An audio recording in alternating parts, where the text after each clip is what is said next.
is it generally recommended to consider paying sextortionists?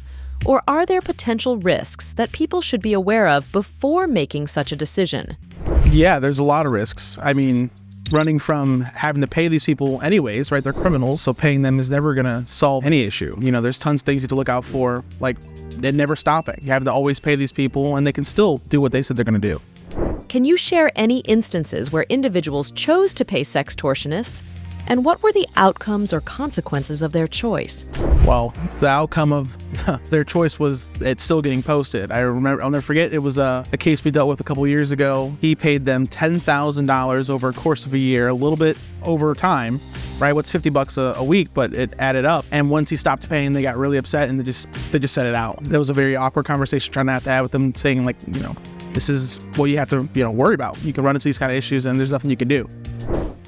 Are there alternative approaches or strategies you would suggest for dealing with sextortion threats besides making a payment?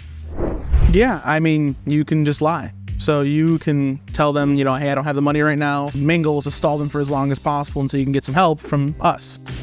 How can someone who's facing sextortion find reliable guidance or support to make an informed choice about whether or not to pay? And what important factors should they take into account when deciding? There's a lot of help out there. I know we have quite the extensive, vocabulary when it comes to videos and anything from YouTube, TikTok to show people what to look out for, kind of some tips on what to do in these situations and time frames to be, worried about when these things happen. That way you're not completely alone, right? Even in the heat of the moment, you can still have that to kind of look on to see what's going on. It's definitely a good tool. I wish I would have had that. I mean, at the end of the day, these people are criminal. You can take their word, but it's at the end of the day, it's going to be you against them. And once they want to post it, they can post it whatever they want. Their word is not too great. Any advice for someone who is being sextorted and doesn't know what to do next? I would call us for help. I mean, we help lots of people every day in this situation. You're not going through this alone.